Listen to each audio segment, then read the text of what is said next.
नमस्कार दोस्तों, स्वागत है आपका अपने YouTube channel Kota education hub में।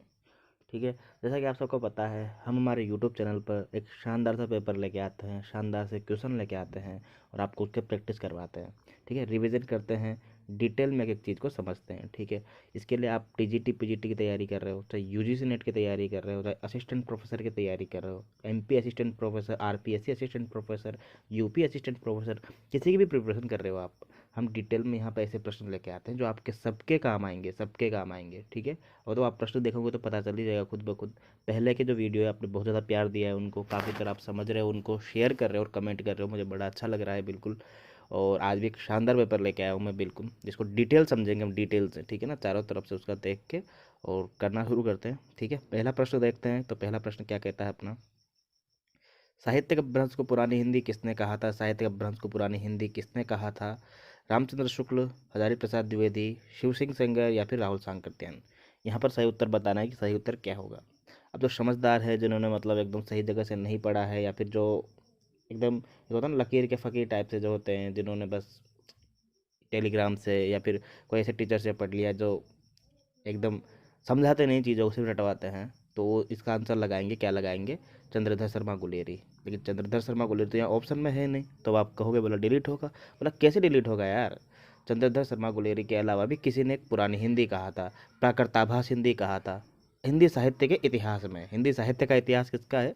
शुक्ल जी का। शुक्ल जी ने इस बात का समर्थन किया है, साहित्यिक अपभ्रंश को प्राकृताभास हिंदी, पुरानी हिंदी कहा है, अपभ्रंश को कहा है, कहा है, कहा है। तो गलत मत करके आना, शुक्ल जी इसका आंसर होगा। चंद्रधर शर्मा गुलेरी ने भी एक लेखमाला स्टार्ट की थी, काशी प्रचारिणी जो पत्रिका थी उसके अंदर। लेकिन उन्होंने तो कहा ही है, एक पुरानी हिंदी नाम से एक लेखमाला स्टार्ट की थी उन्होंने, लेकिन इन्होंने भी पुरानी हिंदी जो शब्द है उसका प्रयोग किया था साहित्य अपभ्रंश को पुरानी हिंदी के लिए, शुक्ल जी ने। ठीक है, गलत मत करना, आज के बाद याद रखना बिल्कुल। दूसरा प्रश्न देखिए, अपभ्रंश का वाल्मीकि कैसे कहते हैं? अपभ्रंश का वाल्मीकि, सबसे पहले तो ये देखो आप वाल्मीकि कैसे लिखते हैं। वाल्मीकि बड़े लोग थे, उनको सामने हम सब छोटे हैं। तो वाल्मीकि बड़े संत थे, उनके सामने हम सब छोटे हैं, तो वाल्मीकि में मी बड़ा आएगा, छोटा की आएगा, ये याद रखना।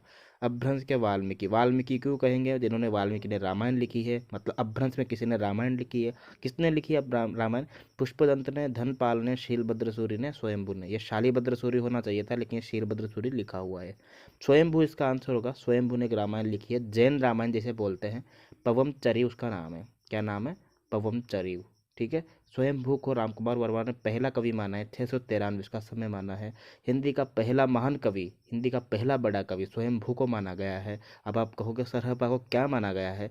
सरहपा को हिंदी का पहला कवि माना गया है, सिर्फ और सिर्फ लगे हिंदी का पहला बड़ा कवि, पहला महान कवि स्वयंभू को माना गया है। रिट्ठ नेमी चरी, ये भी इनकी रचना है, और पवम चरू इनकी बड़ी खास रचना है, बड़ी इंपॉर्टेंट है, याद रखना। अपभ्रंश का वाल्मीकि स्वयंभू को कहा गया है। धनपाल की भविष्यत कहा, आपको रचना पता होगी, अपभ्रंश की रचना है भविष्यत कहा। ठीक है। पुष्पदंत की भी काफ़ी सारी इंपॉर्टेंट रचना है। शालीभद्र सूर्य की हम पढ़ते हैं, कौन सी? भरतेश्वर बाहुबली रास 1184 में। भरतेश्वर बाहुबली रास, शालीभद्र सूर्य की भरतेश्वर बाहुबली रास। ठीक है। पुष्पदंत को भी व्यास बोलते हैं, ठीक है, वेद व्यास बोलते हैं। महापुराण नाम से रचना लिखी है ना, महापुराण। ठीक है ना, महापुराण लिखी है। एक योगचर्या, योगसार नाम से लिखी, ठीक है, एक ये लिखी है। इधर से अलग अलग प्रकार की रचनाएं लिखी, काफ़ी सारी इन्होंने ना अपभ्रंश से संबंधित और भी।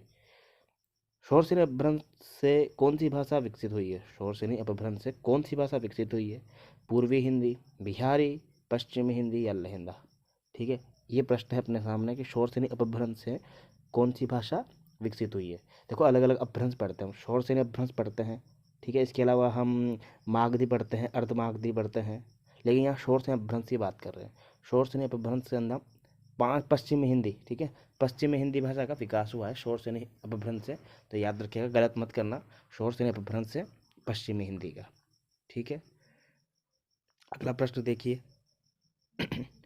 हिंदी खड़ी बोली किस अपभ्रंश से विकसित हुई है?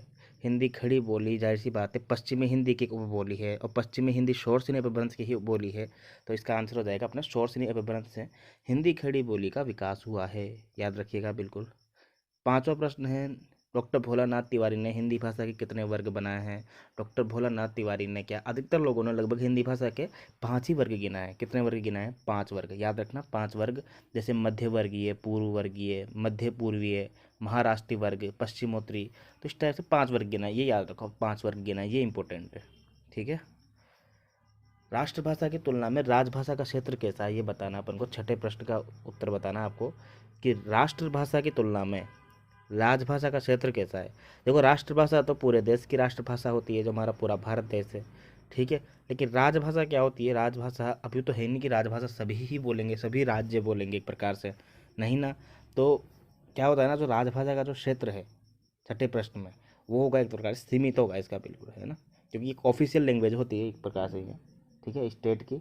तो इसलिए इसका सही उत्तर हो जाएगा छठे में सी। 7वां प्रश्न देखिए, संगणक क्षेत्र में सॉफ्टवेयर का हिंदी पर्याय क्या है? हम जो काम के प्रश्न नहीं है उनको जल्दी जल्दी लेके चलेंगे। इसका उत्तर होगा परावस्तु। ठीक है, संगणक क्षेत्र में सॉफ्टवेयर का हिंदी पर्याय होगा परावस्तु। ठीक है, परावस्तु नाम से जाना जाता है। 8वां प्रश्न, निम्नलिखित में से कौन सी धारा में ले हिंदी के लिए विशेष प्रावधान है? हिंदी के लिए विशेष प्रावधान किस में है? ठीक है ना। अब आप कहोगे 343 में भी है, 351 में भी है। 351 में तो प्रचार और प्रसार है, लेकिन 343 में है विशेष प्रावधान कि देवनागरी लिपि होगी, है ना, और भाषा कौन सी होगी? राजभाषा के रूप में हिंदी का विकास के लिए राजभाषा के रूप में हिंदी का प्रयोग होगा, तो लिपि के रूप में देवनागरी का प्रयोग होगा। इसका प्रावधान है 343 में, याद रखिएगा। 8वें का उत्तर हो जाएगा ए। काफ़ी बार प्रश्न आया, बहुत बार आया, बल्क में आया, और 351 का भी सबसे ज़्यादा बार आया। 343 और 351 सबसे ज़्यादा बार पूछे गए हैं। 351 में प्रचार प्रसार है हिंदी का, ठीक है, याद रखिएगा। और 343 से लेकर 351 तक बस खत्म है, बस इतना ही है ना, याद रखिएगा हिंदी के लिए। हिंदी शब्दानुशासन, हिंदी शब्दानुशासन किसकी रचना है? धीरेन्द्र वर्मा, किशोरीदास वाजपेयी, राम कुमार वर्मा, हरदेव बहारी। देखो, एक लिखी है सिद्ध हेमचंद्र शब्दानुशासन, ठीक है, वो भी एक व्याकरण ग्रंथ है, वो हेमचंद्र ने लिखा है, लेकिन हिंदी में लिखा गया हिंदी शब्दानुशासन नाम से एक ग्रंथ है, व्याकरण ग्रंथ है, और किशोरीदास वाजपेयी ने लिखा है। सॉरी, किशोरीदास वाजपेयी इसका उत्तर हो जाएगा, ठीक है, याद रखिएगा। एक कामता प्रसाद गुरु है, वो भी व्याकरण करता है, एक प्रकार से बहुत शानदार है। जो व्याकरण लिखता है उसको व्याकरण तो बोलते हैं ना, व्याकरण, व्याकरण, ठीक है, व्या ऐसे लिखते हैं ना। अगला प्रश्न है, अर्थ के आधार पर वाक्य के कितने भेद होते हैं? ये भी गौण प्रश्न है, देखा जाए साहित्य की नज़र से कम है ये, लेकिन देखो, रचना के आधार पर वाक्य के 3 भेद होते हैं, सरल, मिश्र और संयुक्त टाइप से। लेकिन अर्थ के आधार पर 8 भेद होते हैं, वो आपने सुने होंगे ना, प्रश्नवाचक, संकेतवाचक, संदेहवाचक, इसमें आया ना। इस प्रकार के जो वाक्य होते हैं 8 प्रकार के, ये अपने होते हैं अर्थ के आधार पर 8 वाक्य। यौगिक धातु कितने प्रकार की होती है? यौगिक धातु जो होती है कितने प्रकार की होती है? यौगिक धातु हमारे 3 प्रकार की होती है, ठीक है, ये भी आप याद रखना, यौगिक धातु 3 प्रकार की होती है। 12वां प्रश्न देखिए, साहित्य का प्रश्न है, इस पर काम करते हैं, क्या है ये। आचार्य रामचंद्र शुक्ल ने हिंदी साहित्य के इतिहास में कालों का नामकरण किस आधार पर किया है? जो नामकरण दिए हैं रामचंद्र शुक्ल ने, कभी वीर गाथा काल नाम दिया है, ठीक है, मध्यकाल नाम दिया है, और फिर आधुनिक काल या गद्य काल नाम दिया है। मध्यकाल के 2 नाम दिए हैं इन्होंने, एक तो भक्ति काल और एक रीति काल, ठीक है।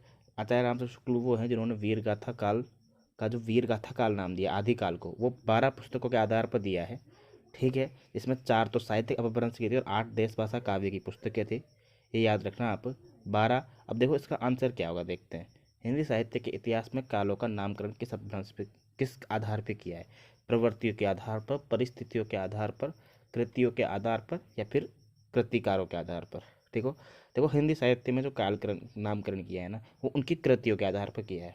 पहले उन्होंने कृतियाँ देखी, ठीक है, सिद्ध साहित्य की भी देखी उन्होंने, नाथ साहित्य की भी देखी, फिर उन कृतियों के आधार पर उन्होंने नामकरण किया है वीरगाथा काल, क्योंकि उन्होंने सिद्ध साहित्य, नाथ साहित्य, जैन साहित्य, इन रचनाओं को अपने नामकरण के लिए अनुरूप नहीं समझा, बोला कि ये तो सिर्फ सांप्रदायिक शिक्षा मात्र की किताबें ही हैं, ठीक है। इसलिए याद रखिएगा, इसका सही उत्तर सी हो जाएगा, कृतियों के आधार पर, ठीक है। ठीक है, अगला प्रश्न देखिए, 13वां प्रश्न क्या कहता है। हिंदी साहित्य के प्रथम ऐतिहासिक काल को आदिकाल नाम किसने दिया? हिंदी साहित्य के प्रथम ऐतिहासिक काल को आदिकाल का नाम किसने दिया? अब बात करते हैं आदिकाल की, बात करते हैं। देखो, अलग अलग जो इतिहासकार हैं उन्होंने अलग अलग नाम दिया है।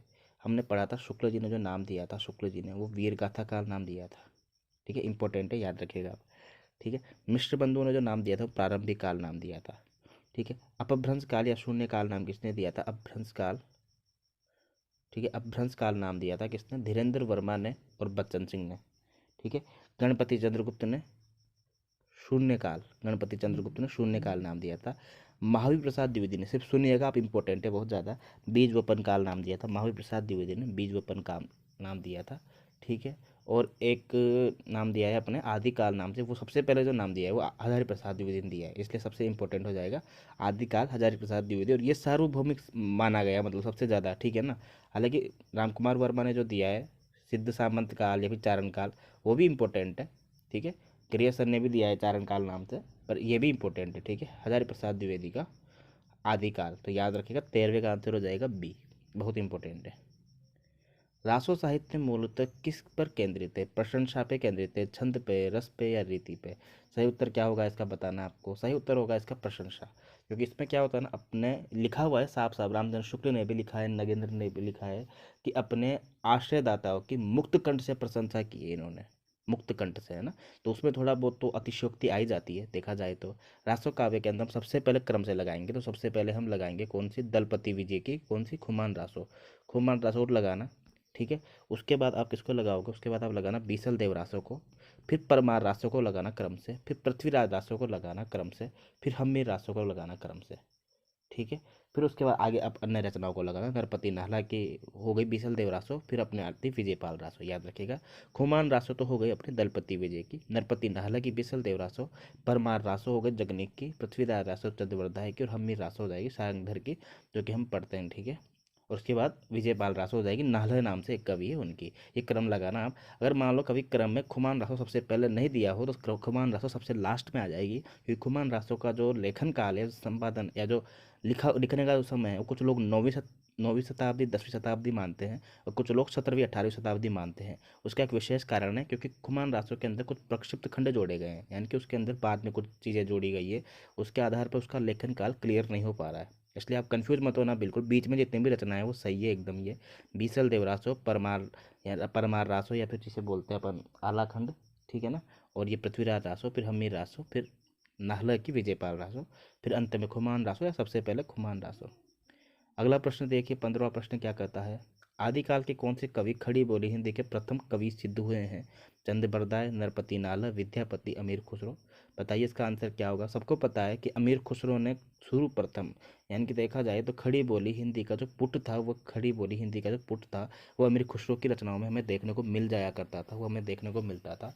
जैसे हम पढ़ते हैं कि एक थाल मोती से भरा, है ना, और वो औंधा धरा मोती उसमें से एक ना गिरे, इस टाइप से। मतलब जो शब्दावली का जो चयन किया है वो एक प्रकार से खड़ी बोली हिंदी के निकट बैठती है, इसलिए खड़ी बोली हिंदी के पहले सिद्ध कवि हम मानते हैं कबीर अमीर खुसरो को। और अमीर खुसरो वही थे कि अगर मुझसे बात करना है तो हिंदी में आके बात करो, एक प्रकार से तूतिए हिंद नाम से ही फेमस है अमीर खुसरो। ठीक है।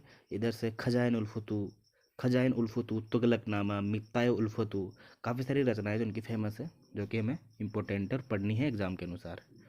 अगला प्रश्न देखिए, 16 प्रश्न क्या कहता है? शुक्ल जी के अनुसार सिद्ध परंपरा में सबसे पुराने सिद्ध कौन थे? शुक्ल जी के अनुसार बात की जा रही है यहाँ पे, 16 का आंसर, है ना। देखो, इन्होंने बात की सिद्ध परंपरा में सबसे पुराने सिद्ध, है ना। अगर ये बोलता कि शुक्ल जी ने किस क्रम में मतलब कवियों को लिखा है, सरहपा को, इनको, बाकी सबको, सिद्ध साहित्य वाले, तो हम उसका अलग आंसर देते हैं। ठीक है। परंतु जो यहाँ आंसर होगा वो बताता हूँ मैं आपको। इसका सही आंसर होगा कणप्पा, सरहप्पा, लोहिप्पा और विरूपा। जो इसका सही उत्तर होगा सरहप्पा होगा। अब मैं कहूँगा, बोला यार आपके घर में सबसे पुराने कौन है, तो सबसे पुराने कौन होते हैं? पापा, पापा के बाद दादा, दादा के बाद परदादा जी, खत्म बात। तो सबसे पुराने कौन होंगे? सबसे पहले जो होते, जो सबसे बड़े उम्र में होंगे, सरहप्पा इसका आंसर होगा। ठीक है। 16वें का आंसर हो जाएगा बी, सरहप्पा सबसे पुराने हैं बिल्कुल। ठीक है। 769 में इनका जन्म माना गया है।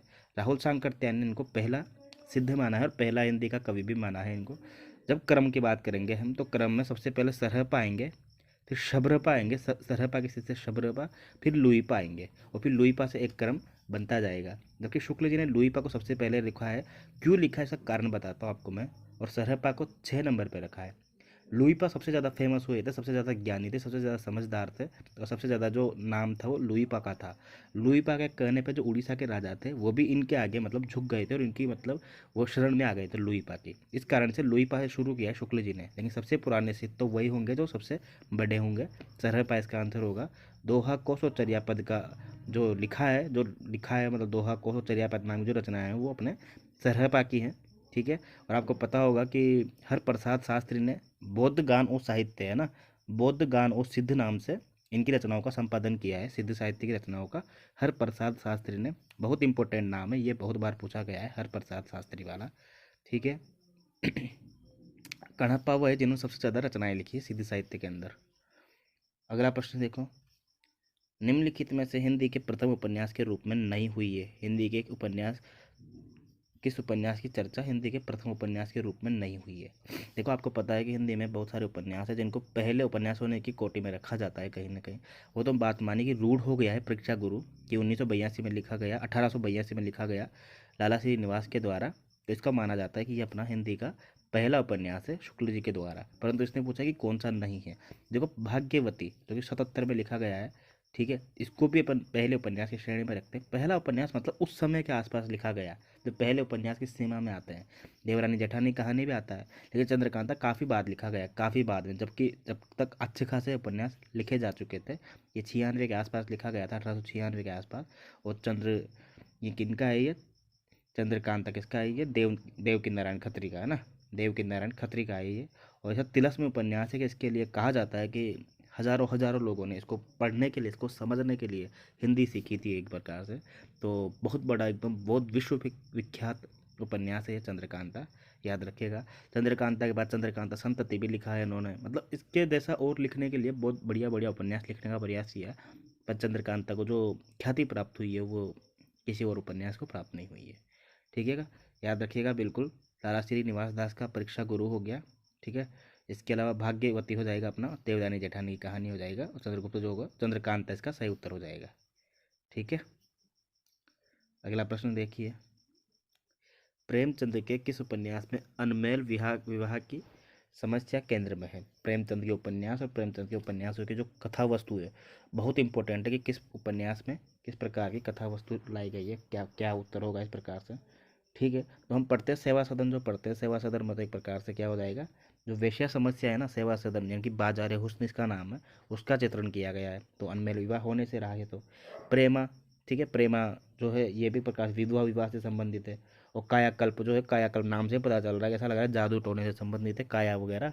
तो ये एक ऐसा है जिसमें थोड़ा सा प्रेमचंद ने थोड़ा सा मतलब पूर्व जन्म वाली कथा और जो मानने नहीं आती वे प्रकार की कथा का थोड़ा सा जिक्र किया है कायाकल्प ने।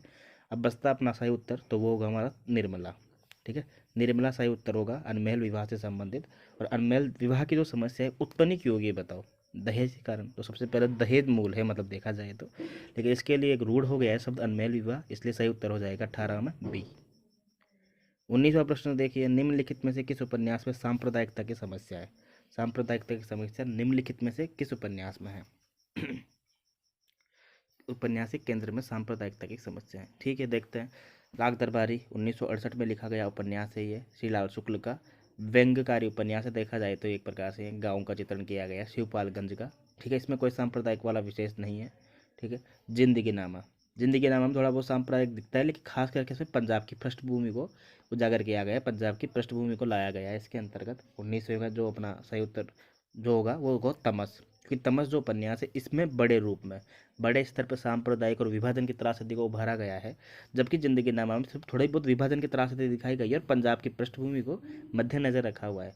लेकिन क्या है, उपन्यासिक केंद्र में सांप्रदायिकता की समस्या तो पूरे देश में जो उभर के आई है वो तमस में आई है। 1973 में लिखा गया उपन्यास है तमस, भीष्म साहनी का उपन्यास है, साहित्य अकादमी मिला है बाद में इसको, याद रखिएगा। सही उत्तर हो जाएगा हमारा तमस। ठीक है। जिंदगी नामा कृष्णा सौपदी का उपन्यास है, 1979 में लिखा गया है ये। और महाभोज किसका उपन्यास है, ये मन्नू भंडारी का। महाभोज का उपन्यास का नाट्य रूपांतरण किया गया है, और कहा जाता है कि महाभोज का उपन्यास का नाट्य रूपांतरण मूल उपन्यास से ज़्यादा फेमस हुआ है। ठीक है, याद रखिएगा। अगला प्रश्न देखिए, रामवृक्ष बेनीपुरी ने कौन सी साहित्य की विधा को सुप्रतिष्ठित किया है। यानी कि रामवृक्ष बेनीपुरी की कोई ऐसी रचना बतानी है हमको जो जिनके लिए रामवृक्ष बेनीपुरी काफ़ी फेमस है। और आप सब पढ़ते हैं हमारे साहित्य में एक रचना पढ़ते हैं रामवृक्ष बेनीपुरी की, माटी की मूर्तें। माटी की मूर्तें, और राम वृक्ष मैंने पूरी लिखते हैं कि अरे माटी की मूर्ति मैंने जो जेल से लिखी थी ये तो सोने की मूर्ति निकली, क्योंकि उनको ख्याति इतनी प्राप्त हुई थी। इसके अंदर उनके जान पहचान वाले जितने भी पात्र थे उनके उन्होंने एक प्रकार से रेखा चित्र लिखे थे उनके बारे में, कुछ कुछ पेज लिखे थे, उस पेज को उसमें लिख के लगभग 10-11 पात्रों को है ना उसमें लिखा था उन्होंने। ठीक है, बाद में 11 हो गए थे, रजिया को उसमें जोड़ दिया गया था। तो मैंने क्या कहा, रेखा चित्र, तो सही उत्तर हो जाएगा रेखा चित्र होगा वो। ठीक है, तो इसका सही उत्तर हो जाएगा 20वें में अपना सही उत्तर क्या हो जाएगा, रेखा चित्र। ठीक है, अगला प्रश्न देखिए, अगला प्रश्न क्या कहता है 21वां। चीड़ों पर चांदनी किस विधा की रचना है। चीड़ों पर चांदनी इस विधा की रचनाएं बताना है ना। चीड़ों पर चांदनी, पहला ऑप्शन है रिपोर्टाज, दूसरा ऑप्शन है डायरी, तीसरा है यात्रा साहित्य, चौथा है संस्मरण। ठीक है, चीड़ों पर चांदनी जब हम पढ़ते हैं तो वो यात्रा साहित्य की रचना है, याद रखिएगा। किसकी रचना है चीड़ों पर चांदनी, वो कमेंट करके बताना है। ठीक है, अगला प्रश्न देखिए, समकालीन कविता काल क्षण की कविता नहीं, काल प्रवाह, आघात और विस्फोट की कविता है, यह कथन किस आलोचक की उक्ति है। समकालीन कविता के बारे में बात की जा रही है। तो हम पढ़ते हैं सबसे पहले आदिकाल, फिर भक्ति काल, फिर रीतिकाल, फिर आधुनिक काल। जब हम पढ़ते हैं तो आधुनिक काल में हम सबसे पहले भारतेंदु काल पढ़ते हैं, फिर उसके बाद द्विवेदी काल पढ़ते हैं, फिर स्वतंत्रतावाद, फिर छायावाद पढ़ते हैं, फिर प्रगतिवाद पढ़ते हैं, फिर प्रयोगवाद पढ़ते हैं, फिर साठोत्तरी कविता पढ़ते हैं हम। ठीक है ना, तो उस नई नई कविता पढ़ते हैं साठोत्तरी कविता के पहले, फिर साठोत्तरी कविता पढ़ते हैं। साठोत्तरी कविता के बाद हम जनवादी कविता जिसे बोलते हैं, जैसे समकालीन कविता ही बोलते हैं। 1975 के बाद इसको लिखा जाना कहा गया है, बोला 1975 के बाद इसका समय स्टार्ट होता है। तो कहा गया कि समकालीन कविता काल क्षण की कविता नहीं, काल प्रवाह, आघात और विस्फोट की कविता है। सही कथन है, बिल्कुल एकदम बहुत बढ़िया कथन कहा है ये। विश्वम्बर नाथ उपाध्याय का कथन है ये। ठीक है, विश्वम्बर नाथ उपाध्याय का कथन है, समकालीन कविता काल क्षण की कविता नहीं है बल्कि विस्फोट की कविता है। सही कथन है बिल्कुल ये, है ना। क्योंकि 1975 के बाद क्या हो रहा था ना, जो लोग हैं वो एक प्रकार से हैं, आज़ादी का जो सपना लेके बैठे थे, कहीं ना कहीं वो चीज़ें पूरी नहीं हो पाई थी, और उनके जीवन में उथल पुथल मची हुई थी कहीं ना कहीं, है ना। उनके रिश्ते नहीं संभल पा रहे थे, चीज़ें काफ़ी सारी चीज़ें हो गई थी ऐसा है बिल्कुल। हालांकि ये बात अलग है, समकालीन कविता में नारी को अच्छा खासा महत्व दिया गया है ना। समाज में मध्य वर्गीय इसका भी अच्छा खासा चित्रण किया गया है, दुनिया की, समाज की, इसकी चिंता की गई है एक प्रकार से, ज़्यादा सेल्फिश नहीं हो पाए हैं। जबकि इससे पहले जो रचना लिखी गई थी साठोत्तर कविता वगैरह, उसमें नारी का बिल्कुल इतना सम्मान नहीं था देखा जाए तो, लेकिन समकालीन कविता में अच्छे खासा था, है ना। अरुण कबल को पढ़ते हैं हम इसमें। ठीक है, और भी काफ़ी सारे रचनाकार हैं, कैलाश वाजपेयी वगैरह, जो को पढ़ेंगे हम इसमें। ठीक है, उनकी रचनाएं काफ़ी इंपॉर्टेंट है। ठीक है, अगला प्रश्न देखेंगे 23वां। 23वां प्रश्न देखिए दोस्तों कि वैधव्य मुझे स्वीकार, राष्ट्र की जय हो, दासत्व न अंगीकार, राष्ट्र की जय हो। ठीक है, कि वैधव्य मुझे स्वीकार, राष्ट्र की जय हो, राष्ट्र की जय की बात की जा रही है यहाँ पर। किसकी पंक्तियाँ ये बतानी है आपको, है ना। क्या उत्तर होगा इसमें बताइए आप, है ना। तो पहला ऑप्शन है कि रामधारी सिंह दिनकर की है, मैत्रेय गुप्त की है, मक्खनलाल चतुर्वेदी की है, केदारनाथ मिश्र की है। ठीक है, ये जो पंक्तियाँ हैं दोस्तों ये केदारनाथ मिश्र की पंक्तियाँ हैं। ये कन्फ्यूज मत हो जाना कि मैत्रेय गुप्त की है या रामधारी सिंह दिनकर की है, नहीं, केदारनाथ मिश्र की रचना है ये। ठीक है, वैधव्य मुझे स्वीकार, राष्ट्र की जय हो, वैधव्य मुझे स्वीकार, राष्ट्र की जय हो, केदारनाथ मिश्र की पंक्तियाँ ये इंपॉर्टेंट है। ठीक है, याद रखिएगा बिल्कुल। अगला प्रश्न देखिए, किसी कवि की वह शक्ति जिसे वह काव्य सृजन करता है, जिससे वो काव्य सृजन करता है उसे हम क्या कहते हैं। यानी कि एक चीज़ होती है काव्य प्रयोजन, ठीक है, एक तो होता है प्रयोजन, एक होता है काव्य हेतु। ठीक है, प्रयोजन तो होता है कि उसका उद्देश्य क्या है, काव्य प्रयोजन मतलब उसका उद्देश्य क्या है कविता करने के पीछे। तो अलग अलग आचार्यों ने अलग अलग बताया, जैसे लोक व्यवहार की प्राप्ति, धन की प्राप्ति, यश की प्राप्ति, ठीक है, कांता सम्मित उपदेश, इस प्रकार से शिवेतर सत्य अलग अलग प्रकार के काव्य प्रयोजन बताए हैं। तो इसने कहा है कि जिससे वो काव्य सृजन करता है, तो काव्य सृजन काव्य प्रयोजन के लिए तो होगा नहीं बिल्कुल भी। ठीक है, बचा क्या अपने काव्य हेतु बचा। काव्य सृजन कैसे करेगा, या तो उसके पास प्रतिभा होगी, या उसने प्रैक्टिस की होगी, या कहीं से सीखा होगा, तीन चीज़ें हो सकती है ना बिल्कुल। तो हम काव्य हेतु में तीन चीज़ें पढ़ते हैं, प्रतिभा, ठीक है, एक पढ़ते हैं हम व्युत्पत्ति, और एक पढ़ते हैं हम अभ्यास। ठीक है, कुछ लोगों ने समाधि भी बताया है काव्य हेतु, लेकिन हम तीन पढ़ते हैं, चौथा समाधि को भी याद रखना। सही उत्तर हमारा यहाँ क्या हो जाएगा, यहाँ पर काव्य हेतु। ठीक है, 24 का सही उत्तर हो जाएगा हमारा डी। ठीक है, 25वां प्रश्न देखिए, अनुमिति सिद्धांत के प्रणेता कौन है। अनुमिति जो सिद्धांत है इसके प्रणेता कौन है बताना है। ऑप्शन ए है भट्ट नायक, अभिनव गुप्त, शंकुख या भट्ट लोलट। भट्ट लोलट आप सबको पता है, ये तो अनुमितिवाद का नहीं है, ये तो अपने उसके है ना उत्पत्तिवाद आरोपवाद। भट्ट लोलट का सिद्धांत कौन सा है, उत्पत्तिवाद आरोपवाद। मैंने बहुत बार बताया और सबसे ज़्यादा इंपॉर्टेंट है भट्ट लोलट, ये याद रखना आप। ठीक है, इसका उत्तर मैं बताता हूँ। इसका सही उत्तर होगा अपना शंकुक। शंकुक का सिद्धांत है अनुमितिवाद का। ठीक है, भट्ट नायक का क्या है? अब आप बोलोगे भट्ट नायक का क्या है, बोला भुक्तिवाद। भट्ट नायक का है भुक्तिवाद। और अभिनव गुप्त का कौन सा है? अभिनव गुप्त का तो वही अभिनव नाम से ही है, बिल्कुल ठीक है ना, अभिव्यक्तिवाद नाम से है। ठीक है। अधिकतर विद्वानों ने काव्य के हेतु कितने माने? मैंने कहा अधिकतर विद्वानों ने काव्य हेतु, अभी जस्ट इससे पहले पढ़ाया था और आगे क्वेश्चन आ भी गया। ठीक है दोस्तों, ये जब हम बहुत सारे एग्जाम प्रैक्टिस करवाते हैं ना और अनुभव हो जाता है तो हमें पता लगने लग जाता है कि कौन सा प्रश्न एग्जाम के अनुसार इंपॉर्टेंट है। काव्य हेतु 3 माने गए हैं। ठीक है, अभी जस्ट मैंने बताया था आपको, प्रतिभा, व्युत्पत्ति और उत्पत्ति। चौथा कभी कभी समाधि माना गया है, लेकिन इसने कहा है अधिकतर विद्वानों ने 3 माने हैं। ठीक है, अगला प्रश्न देखिए। काव्य हेतु और काव्य प्रयोजन के संबंध में निम्नलिखित में से कौन सा पर्याय नहीं है बोल रहा है वो, कौन सा पर्याय सही है पूछ रहा है वो, है ना, कि दोनों अलग है, दोनों एक है, दोनों में साम्य भेद है, या इनमें से कोई नहीं है ना। देखो दोनों अलग है बिल्कुल। ठीक है, साम्य भेद तो होता है कि समानता भी होते होते होते हुए भी भेद एक प्रकार से नहीं है, दोनों बिल्कुल अलग है। ए ऑप्शन सही होगा यहाँ पे। ठीक है, सी मत कर के आना, ठीक है, गलत मत कर देना। 28वां प्रश्न देखिए, काव्य आत्मा ध्वनि, ये किसकी मान्यता है ना, कि ध्वनि को काव्य की आत्मा किसने माना है? ऑप्शन ए है वामन, भाम, आनंदवर्धन या दंडी। देखो मेरी बात सुनो, काव्य को ध्वनि की आत्मा किसे माना है? एक प्रकार से ध्वनि को काव्य की आत्मा किसने माना है? जाहिर सी बात है, जो ध्वनि संप्रदाय के आचार्य होंगे, ध्वनि से संप्रदित। अब हमको पता है कि भाम और दंडी ये दोनों तो अलंकारवादी आचार्य हैं। ठीक है, तो इसका मतलब ये तो होना नहीं चाहिए, क्योंकि जो ध्वनिवादी आचार्य होगा वही इस चीज़ को मानेगा ना। वामन हमको पता है, ठीक है, रीति संप्रदाय के प्रवर्तक आचार्य वामन। तो बच्चा कौन? आनंदवर्धन। बिल्कुल सही बात है, आनंदवर्धन ध्वनि के प्रवर्तक आचार्य है, और सही उत्तर हो जाएगा हमने आनंदवर्धन, 9वीं शताब्दी।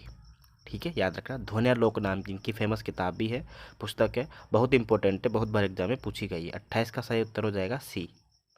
29वां प्रश्न देखिए, भरत मुनि ने रसों की संख्या कितनी मानी है? भरत मुनि सबसे पहले आचार्य है भारतीय काव्यशास्त्र में, हम जिसे पढ़ते हैं। इन्होंने रसों की संख्या 8 मानी है। बाद में 9 वर्ष शांत रस जुड़ा है, इन्होंने शांत रस को नहीं माना है। 9 वर्ष शांत रस जुड़ा गया है। फिर 10वां वात्सल्य, फिर 11वां भक्ति रस के रूप में बाद में स्थापित हुआ था। ठीक है, टोटल इन्होंने 8 ही रस माने हैं, याद रखिएगा, बिल्कुल सही उत्तर हो जाएगा 8, यानी कि ए। अपभ्रंश को पुरानी हिंदी किसने कहा है? अपभ्रंश को पुरानी हिंदी किसने कहा है? पहला प्रश्न जब हमने पढ़ा था, अपभ्रंश को पुरानी हिंदी कहकर किसने संबोधित किया है, वहाँ हमने शुक्ल को नाम लिया था, और बिल्कुल वहाँ पे गुलेरी जी ऑप्शन में नहीं थे, पर यहाँ ऑप्शन में है, इसलिए सही उत्तर गुलेरी हो जाएगा। वहाँ शुक्ल जी ऑप्शन में था, लेकिन शुक्ल भी सही है। इसका समर्थन किसने किया है? इसका समर्थन रामकुमार वर्मा ने किया है, तो वो भी सही हो जाएगा बिल्कुल। चंद्रधर शर्मा गुलेरी ने काशी नागरी प्रचारणी पत्रिका के अंदर एक लेखमाला शुरू की थी पुरानी हिंदी के नाम से। ठीक है, इसलिए सी उत्तर सही हो जाएगा। पहले ऑप्शन में शुक्ल को लेकर कन्फ्यूज मत होना, इस ऑप्शन में चंद्रधर शर्मा गुलेरी को लेकर कन्फ्यूज मत होना। ठीक है, कोई डाउट हो तो कमेंट कर देना बेकायदा से। लिंक डिस्क्रिप्शन में दिया हुआ है टेलीग्राम का, वहाँ पे आप मुझे पर्सनल मैसेज भी कर सकते हो। किसी भी टॉपिक में अगर कोई दिक्कत आओ, चाहे वो भारतीय काव्यशास्त्र का हो, पाश्चात्य का हो, आदिकाल, भक्ति काल, रीति काल, आधुनिक काल, किसी प्रकार का कोई टॉपिक हो, कोई चीज़ याद नहीं हो रही हो, निबंध याद नहीं हो रही, आलोचना याद नहीं हो रही है, मैसेज कर देना, हल बता दूंगा आपको मैं। इलियट के काव्य सिद्धांत से संबंधित, इलियट ने काव्य के किस सिद्धांत को महत्वपूर्ण माना? 31वां प्रश्न है। वैयक्तिकता पहला ऑप्शन है, निजता, निर्वैयक्तिकता या कल्पना। ठीक है, देखो सही उत्तर क्या होगा बताता हूँ, मेरी बात सुनो। इलियट ने जो काव्य सिद्धांत दिया उनमें से एक का नाम तो था परंपरा की अवधारणा, परंपरा की अवधारणा। दूसरा है वस्तुनिष्ठ समीकरण, और तीसरा है निर्वैयक्तिकता का सिद्धांत, निर्वैयक्तिकता का सिद्धांत। तो इसलिए हमारा सही उत्तर क्या हो जाएगा? निर्वैयक्तिकता का सिद्धांत। 1888 में जन्म हुआ था इलियट का। ठीक है, परंपरा वाला जो सिद्धांत दिया था, ट्रेडिशन वाला, ठीक है, परंपरा की अवधारणा जिसे बोलते हैं। ठीक है, द सेक्रेड वुड इनकी बहुत इंपॉर्टेंट रचना है, द सेक्रेड वुड, उसी के अंदर इन्होंने परंपरा वाला सिद्धांत दिया था, और उसी के अंदर इन्होंने ये निर्वैयक्तिकता सिद्धांत दिया था। इसके अलावा अगर मैं आपको बताऊं तो इनको जो नोबेल पुरस्कार मिला है, नोबेल पुरस्कार आपको पता है कितना बड़ा एग्जाम है, पूरे विश्व का सबसे बड़ा पुरस्कार नोबेल पुरस्कार है देखा जाए ना तो नोबेल प्राइज मिला है इनको। इन्होंने क्या किया था, जो स्वतंत्रतावाद के प्रवर्तक थे वर्ड्सवर्थ और उससे संबंधित जितने भी कवि थे उनका खंडन किया है। पूरी तरह से खंडन नहीं किया है, लेकिन उस मत को, क्योंकि वो आत्मनिष्ठ मत था एक प्रकार से, है ना, व्यक्तिवादी, तो इन्होंने निर्व्यक्तिवादी सिद्धांत दिया है, इसलिए सही उत्तर हो जाएगा सी। ठीक है, अगला प्रश्न देखिए, अंबेडकर दर्शन के संदर्भ में कौन सा पर्याय सही है बोल रहा है, यानी कि सही ऑप्शन चयन करना है हमको। अंबेडकर दर्शन क्या मानते थे? जाति धर्म कर्म नहीं, जाति पे विश्वास नहीं करते थे, धर्म पे विश्वास नहीं करते थे, कर्म पे करते थे, तो पहला तो गलत हो जाएगा। स्वतंत्र समांतर विषम था, ये गलत हो जाएगा, विषमता पे विश्वास नहीं करते थे वो। बुद्ध युद्ध शुद्ध, युद्ध पे विश्वास नहीं करते थे, बिल्कुल कोई दिक्कत नहीं है। और पढ़ो जुड़ो लुड़ो, पढ़ो जुड़ो और लड़ो, तो 32 का आंसर हमारे क्या हो जाएगा दोस्तों यहाँ पे? 32 में सही आंसर क्या होना चाहिए? पढ़ो जुड़ो और लड़ो, ठीक है ना। तो सही उत्तर हमारा हो जाएगा कि सबसे पहले ज़्यादा तो पढ़ो, उसके बाद जुड़ो, क्योंकि अंबेडकर को आपको पता है बचपन में बहुत सारा, बचपन में क्या जवानी में बहुत बड़े हो गए थे ना, जब तक ये लंदन वगैरह से पढ़ के आए थे कहीं बाहर से, तब तक इनके साथ बहुत सारा अत्याचार होता था।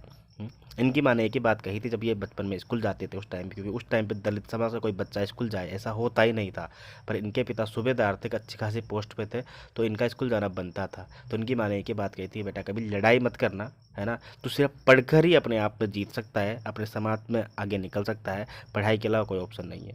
तो पढ़ो जुड़ो और लड़ो, ये सही उत्तर हो जाएगा हमारा, ठीक है। ये अलग से एक दरी पट्टी लेके बैठते थे, जहाँ स्कूल में जाते थे खुद दरी पट्टी लेके जाते थे। इनका जो चपरासी था स्कूल का, वो इनको पानी पिलाता था, खुद हाथ से नहीं छू सकते थे, और जिस दिन वो नहीं आता था इनका चपरासी, उस दिन इनको प्यासा रहना पड़ता था। ऐसा है, बिल्कुल काफ़ी भेदभाव होता था, ऐसा कुछ नहीं है। गांधी दर्शन की दृष्टि से कौन सा विकल्प गलत है, यानी कि जो सही कथन नहीं है उसका चयन करना है। जो गांधी जी हैं वो किस चीज़ को मानते हैं, है ना, कौन सा विकल्प गलत है? सत्य पे विश्वास करते हैं, अहिंसा प्रेम सही कथन है, बिल्कुल ये तो एकदम, तो ये गलत नहीं हो सकता। सत्य अहिंसा मानवता, ये भी सही बात है। सेवा सत्य अहिंसा, ये भी सही है। सत्य असत्य, ये गलत हो जाएगा, असत्य अहिंसा असहयोग, ठीक है ना। असत्य पे विश्वास नहीं करते थे गांधी दर्शन, इसलिए अपना सही उत्तर हो जाएगा सी, ठीक है, 33 में सही उत्तर सी।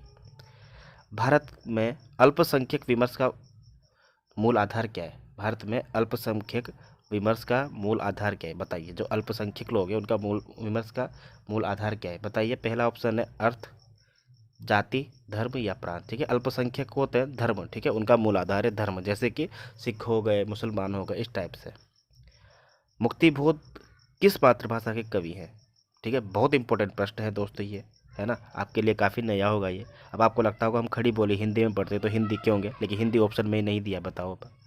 महाराष्ट्र ब्राह्मण थे वो, महाराष्ट्र ब्राह्मण, तो जिनको ये पता है कि महाराष्ट्र ब्राह्मण थे मुक्तिबोध, तो वो आराम से उत्तर लगा सकता है ए मराठी, ठीक है ना, मराठी इसका सही उत्तर होगा। मुक्तिबोध की रचना आपने पढ़ी होगी। उनके मरणोपरांत 1964 में जब इनकी मृत्यु हुई थी, 1917 में इनका जन्म हुआ था, 1964 में इनके मरने के बाद इनके दो काव्य संग्रह संकलित मतलब संपादन हुआ था। एक तो चांद का मुंह टेढ़ा है, ठीक है ना, और एक उसके बाद हुआ था 1980 के पास पास। चांद का मुंह टेढ़ा में अंधेरे में जो रचना है वो इसी के अंदर संकलित है, ठीक है। काफ़ी इनकी फेमस रचना है, अंधेरे में सबसे बड़ी रचना है हिंदी साहित्य की, ठीक है। इसके अलावा ब्रह्मा राक्षस हो गया अपना, चांद का मुंह टेढ़ा है, अंधेरे में ब्रह्मा राक्षस, ऐसी सारी काफ़ी रचनाएं हैं जो इनकी इंपॉर्टेंट है, याद रखिएगा बिल्कुल, ठीक है। राजा निर्बंसिया 36वां प्रश्न, राजा निर्बंसिया में कौन सा वातावरण मिलता है? नागरिक, ग्रामीण, आंचलिक या कस्बाई? कस्बाई जीवन का वर्णन मिलता है इसमें, ठीक है। राजा निर्बंसिया कमलेश्वर की लिखी हुई कहानी, 1956-57 में लिखी गई कहानी है ये। जगपति, ठीक है, चंदा, बचन सिंह, इसके इम्पोर्टेंट पात्र हैं बचन सिंह, जगपति और चंदा, क्या बोलते हैं, चंदा। काफ़ी इंपॉर्टेंट कहानी है, बहुत मार्मिक कहानी है, बहुत दुखद कहानी है, याद रखिएगा बिल्कुल, ठीक है। 37वां प्रश्न देखिए, 37वां प्रश्न क्या कहता है?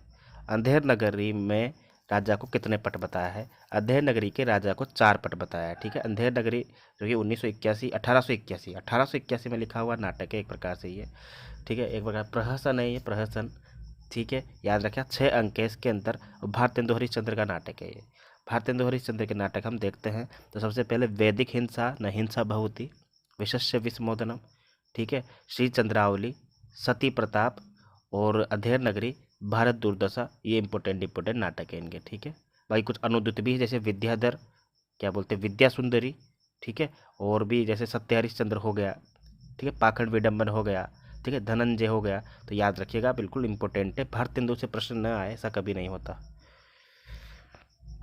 मोहन राकेश से किस नाटक का अंत सुखद है? मोहन राकेश से किस नाटक का अंत सुखद है? अब मोहन राकेश ने देखो 3 नाटक लिखे हैं। सबसे पहला लिखा है आषाढ़ का एक दिन, 1958 के आसपास, ठीक है। उसके दूसरा लिखा है लहरों के राजहंस 1963 के आसपास, और आधे अधूरे लिखा है 1969 के आसपास। अब इन इससे पूछा है कौन से नाटक का अंत सुखद है। एक भी नाटक नहीं है मोहन राकेश का इन तीनों में से जिसका अंत सुखद हो, ठीक है, इसलिए इनमें से कोई नहीं सही उत्तर होगा यहाँ पे। सभी नाटक बड़े मार्मिक है, सभी नाटक बहुत शानदार एक प्रकार से समझने बैठे तो जो सही उत्तर होगा डी होगा, ठीक है ना। अंत इनका ज़्यादा मतलब सुखद नहीं है एक प्रकार से। बकरी नाटक की मूल संवेदना क्या है, 39वां प्रश्न ये सर्वेश्वर दयाल सक्सेना का लिखा हुआ व्यंग्य प्रधान नाटक है, व्यंग्य प्रधान नाटक है। सत्यवीर कर्मवीर इस टाइप के पात्र होते हैं इसमें। ये सामाजिक व्यंग्य है एक प्रकार से देखा जाए ना, तो मतलब राजनीतिक व्यंग्य भी जिसे बोल सकते हैं, लेकिन इनमें से राजनीतिक व्यंग्य और सामाजिक व्यंग्य में से एक चूज करना है ना। तो क्या इसका सही उत्तर होगा बताओ आपके हिसाब से। तो इसमें से एक चूज करें देखा जाए तो इसका सही उत्तर होगा सामाजिक व्यंग्य, ठीक है ना। क्योंकि राजनीतिक उसमें इतना ज़्यादा दिखता नहीं है, बस इतना होता है कि किस प्रकार से लोग मतलब गांधी की बकरी के नाम से लोगों को लूटते हैं, गरीब महिला की बकरी को छीन लिया जाता है। तो व्यंग्य प्रधान नाटक है, याद रखिएगा 1934 का प्रकाशन वर्ष है। तो सही उत्तर हो जाएगा हमारा सामाजिक व्यंग्य बकरी नाटक, ठीक है।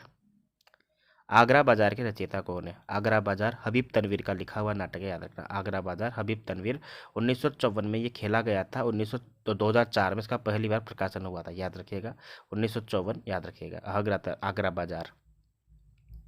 41वां प्रश्न देखिए, संस्कृति प्रेम निम्नांकित संस्कृति प्रेम निम्नांकित किस निबंधकार के निबंधों की प्रधान प्रवृत्ति है। संस्कृति प्रेम, ठीक है, यानी कि सांस्कृतिक प्रेम से संबंधित निबंधकार कौन है। और जब सांस्कृतिक पुनर्चेतना या सांस्कृतिक निबंधों की बात आती है तो हजारी प्रसाद द्विवेदी का नाम कैसे भूल सकते हैं, कभी नहीं भूल सकते हैं। इनके निबंध संग्रह है अशोक के फूल, ठीक है, अशोक के फूल याद रखना आप।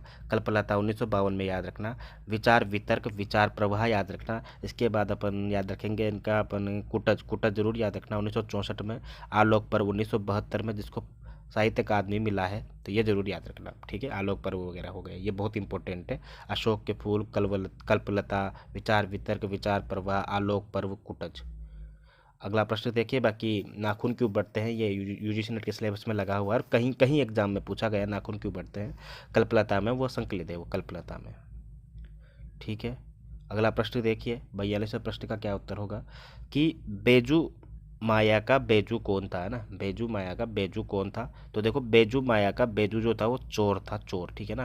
ये किसी कहानी का पात्र है, मतलब किसी कहानी से संबंधित है, ये एनसीईआरटी में दी हुई कहानी है ये, है ना। उसके अंतर्गत है ये। बेजू माया का बेजू जो था वो चोर था। मूर्धैया आत्मकथा में मूलतः कौन से समाज का चित्रण किया। मूर्धैया, मूर्धैया जो है दलित समाज की आत्मकथा है ये, है ना।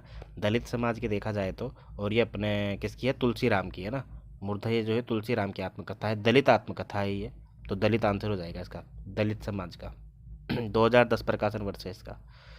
एक कहानी, ये भी मन्नू भंडारी की आत्मकथा है ये। कितने खंड है इसमें बताने की, मन्नू भंडारी की जो आत्मकथा है इसमें कितने खंड है। एक ही खंड में विभाजित है ये, ठीक है ना। मन्नू भंडारी की जो आत्मकथा है एक कहानी, ये भी एक ही खंड में है ये, ठीक है, याद रखिएगा। सही उत्तर हो जाएगा अपना ए, मन्नू भंडारी।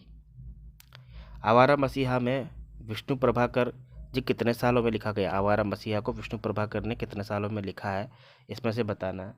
तो वैसे इसका सही उत्तर जो होना चाहिए 14 होना चाहिए, है ना। 14 साल में लिखा गया था, लेकिन इसमें सही ऑप्शन दे नहीं रखा है। 2, 5, 10, 12, 14 सालों में लिखा गया था। विष्णु प्रभाकर ने लिखी है आवारा मसीहा, जो कि किसकी जीवनी है ये शरत चंद्र की जीवनी है ना। बंगाल के बहुत फेमस लेखक है शरत चंद्र, उनके जीवनी है ये, विष्णु प्रभाकर ने लिखी है। तो जीवनी विधा की पुस्तक है, याद रखना, आवारा मसीहा जीवनी है, ठीक है। बच्चन ने अपनी आत्मकथा को कितने खंडों में विभाजित किया है। ये हरिवंश राय बच्चन है, ठीक है। कंफ्यूज मत हो जाना कि कौन से बच्चन की बात कर रहे हैं, अमिताभ बच्चन के पापा हैं ये, ठीक है। इनकी आत्मकथा के 4 भाग है। पहले का नाम है क्या भूलूं क्या याद करूं, 1969 में छपी थी ये। फिर बसेरे से दूर, फिर नीड़ का निर्माण, फिर उसके बाद आता है अपने सबसे लास्ट में 10 द्वार से सोपान तक, ठीक है। दूसरे नंबर पर नीड़ का निर्माण, फिर है तीसरे नंबर पर है बसेरे से दूर। तो ये कन्फ्यूज मत हो जाना, क्या भूलूं क्या याद करूं 1969, फिर उसके बाद नीड़ का निर्माण, फिर बसेरे से दूर, और फिर आता है अपना 10 द्वार से सोपान तक, ठीक है। कन्फ्यूज मत हो जाना बिल्कुल एकदम। हरिवंश राय बच्चन बहुत इंपॉर्टेंट है, आत्मकथा से प्रश्न पूछा जाता है हर बारी। कृष्णचंद्र ने अपनी किस रचना में पेड़ की रचना की है। पेड़ की रचना की है, पेड़ की किस कृष्णचंद्र ने, है ना। अपनी रचना में किस पेड़ की रचना की है? कृष्णचंद्र का एक रचना है, कहानी है जामुन का पेड़, जो कि भारतीय समाज की जो एक प्रकार से जो लाल फीताशाही है या फिर जो सरकारी कार्यालय में किस प्रकार से घूसखोर या भ्रष्टाचार होता है, उसको एक प्रकार से दिखाने वाली कहानी है। तो जामुन का पेड़ था उसमें, जामुन का पेड़ ही कहानी का नाम है और जामुन के पेड़ की ही बात की गई है इसमें। 48वां प्रश्न देखिए, दिनकर मुख्यतः किस कवि के रूप में विख्यात है? दिनकर एक प्रकार से राष्ट्र कवि हैं ये, ठीक है ना, त्रिराष्ट्र कवि ही बोलते हैं इनको, राष्ट्र कवि भी हैं ये। पहले जो राष्ट्र कवि है कौन है? वो पहले राष्ट्र कवि अपने हैं मैथिलीशरण गुप्त, ठीक है ना, याद रखिएगा। 49वां प्रश्न देखिए कि राहुल सांकृत्य ने सर्वाधिक लेखन किस साहित्य विधा में किया है? राहुल सांकृत्य सबसे बड़े घुमक्कड़ शास्त्र बोलते हैं जिन्हें, घुमक्कड़ शास्त्र नाम का एक ग्रंथ भी लिखा है इन्होंने, ठीक है। बाकी तिब्बत की यात्रा और भी बहुत सारी यात्रा इन्होंने लिखी है, बहुत सारा साहित्य ऐसा है जो इन्होंने खोज खोज के लाए थे देश दुनिया से। तो लेखन साहित्य किस विधा में किया है? यात्रा साहित्य में। और भी ऐसी बात नहीं है, और भी रचनाएं लिखी, कहानियाँ भी लिखी उन्होंने, और भी चीज़ें लिखी है, पर यहाँ सही उत्तर हो जाएगा हमारा यात्रा।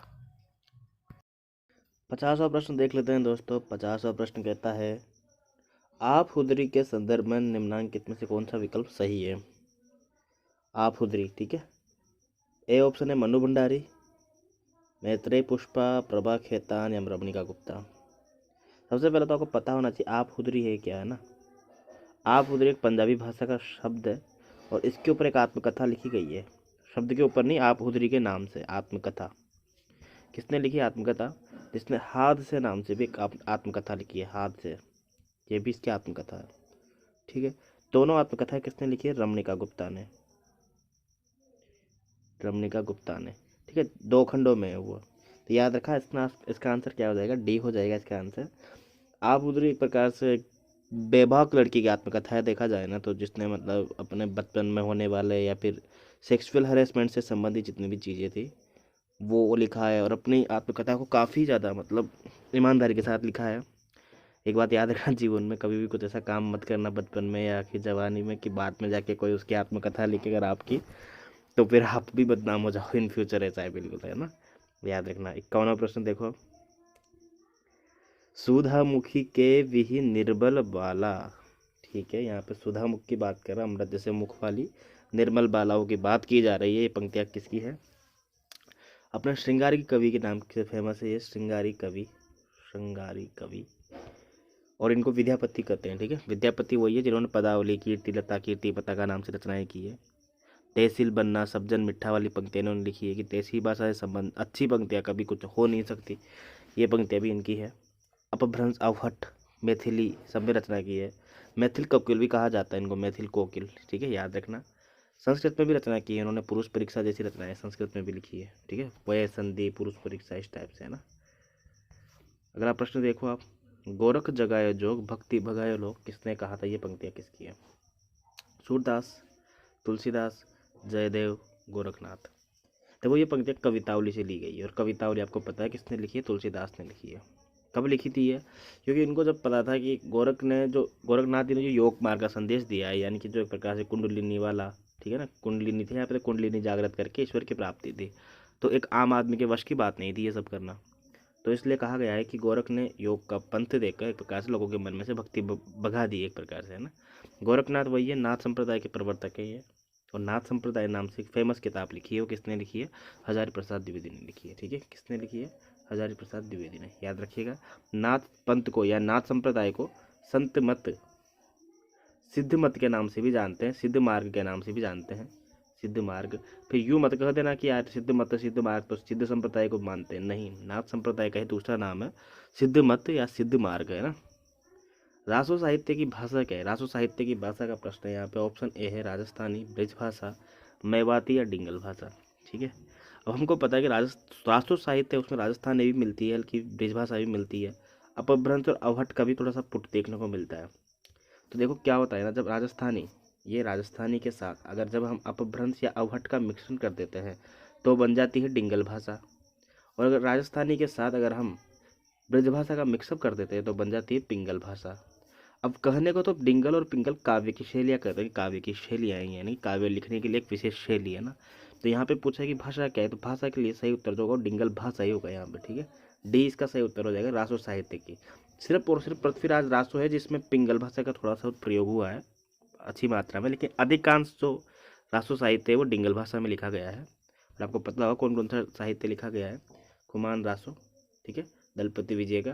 फिर उसके बाद अपने खुमान रासो के बाद अगर हम पढ़ते हैं तो फिर बिसल देव रासो पढ़ते हैं, ठीक है, नरपति नाहला का पढ़ते हैं बिसल देव रासो। फिर परमार रासो पढ़ते हैं जगनिक का, ठीक है। फिर पढ़ते हैं पृथ्वीराज रासो पढ़ते हैं, फिर हम ही रासो ही पढ़ते हैं। विभिन्न प्रकार की रासो रचना हम पढ़ते हैं। नरपति नाहला की बिसल देव रासो, नाहला की तो है विजयपाल रासो, ठीक है ना, विजयपाल रासो। 54 प्रश्न देखिए, 54 वाला प्रश्न क्या कहता है, निम्नलिखित में से श्री संप्रदाय के प्रवर्तक कौन है। श्री संप्रदाय के प्रवर्तक बताने हैं। देखो श्री संप्रदाय के प्रवर्तक आचार्य कौन है। Option A Madhvacharya. मध्वाचार्य तो अपने इनका जो संप्रदाय अलग से है ना, उसके प्रवर्तक थे तो मध्वाचार्य। विष्णु स्वामी, रामानुज, ठीक है, रामानंद। रामानंद का जो संप्रदाय उसका नाम है रामावत संप्रदाय, ठीक है, रामावत संप्रदाय। और जो श्री संप्रदाय पूछा है तो श्री संप्रदाय के प्रवर्तक आचार्य होंगे रामानुजाचार्य, ठीक है, रामानुजाचार्य। रामानुजाचार्य का हो जाएगा श्री संप्रदाय, याद रखने का, सी ऑप्शन होगा यहाँ पे, ठीक है। ब्रह्मा संप्रदाय के प्रवर्तक है, ब्रह्मा संप्रदाय के प्रवर्तक है मध्वाचार्य, ठीक है। अगला प्रश्न देखिए,